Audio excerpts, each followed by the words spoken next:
Thanks for clicking on Inside the Zone. He's Justin Kinney, the News Sentinel. I'm Glenn Marini, and 5 weeks of the regular season are in the books. Considering everybody gets 9 regular season games and guaranteed 1 game in the playoff, that's 10 games, according to my Muncie Burris math.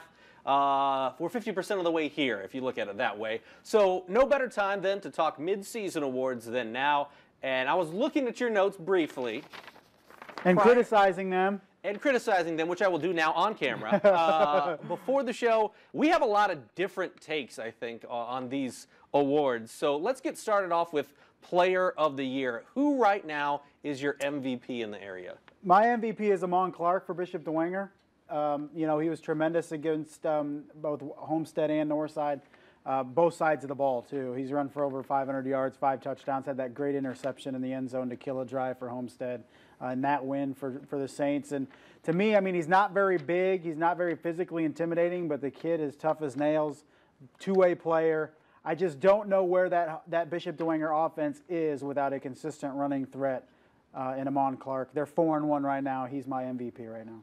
See, I was going with Isaac Stiebling, and you could say, is he the best player on the best team? Yes, probably right now. He has the most weapons around him. Yes, but he's also the facilitator of that offense, which has been absolutely fantastic this season. 14 touchdown passes, 1 interception. He's completing 72% of his passes. It doesn't hurt to have the running game they do. It doesn't hurt to have the wide receivers that they do. David Turner's already got 9 touchdown catches. But Isaac Stiebling, just by the numbers, I don't know. I don't know how you could go with anyone else, personally. Yeah, you know, I guess you look at it and, you know, if anybody else was in that spot, how would they do, obviously, you know? So does Snyder have a quarterback on that roster who could do what Isaac Stiebling does? Probably not, you know? So it is a good pick. You can go with him, you know? Who else were you considering? Check my notes. I had McCormick on there from East Noble. Aiden Smith was on there from Carroll. Too. I think it's in a similar vein than Isaac Stiebling. You know, he kind of directs the ship of that offense.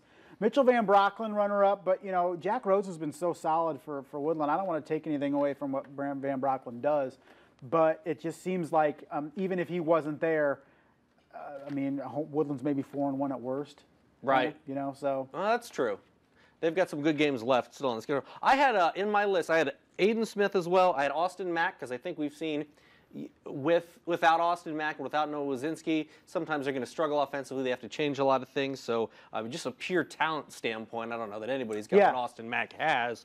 And then I had Van Brocklin on there and Dwayne Eskridge from Bluffton, because if you take away Dwayne Eskridge from Bluffton, which we're going to be seeing in the next couple of weeks because he's got a sprained ankle, he's going to be out for a while, luckily doesn't need surgery. This is a guy that's a D1 running back playing on the ACAC level. He carries a lot of the load. They had a new quarterback this year. He's just been fantastic.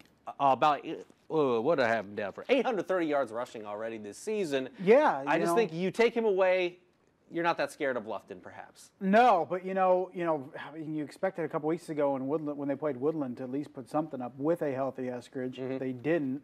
Eskridge obviously hurts last Friday, and they lose to Jay County, which was kind of an eye-opener. But you could make the case there. But it's just, even with Eskridge, I think they just have not met expectations, at least my expectations, through 5 games this year.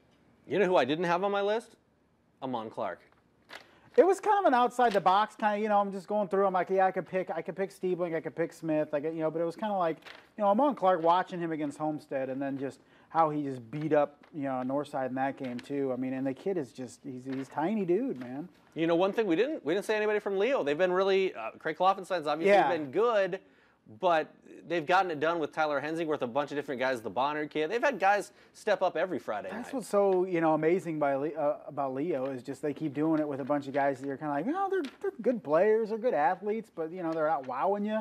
And then they go out in back-to-back weeks and beat up on New Haven and East Noble. And they're giving up about 8 points a game, and they're scoring about 40. So plenty of Leo on my list, though. maybe we've gotten it all wrong.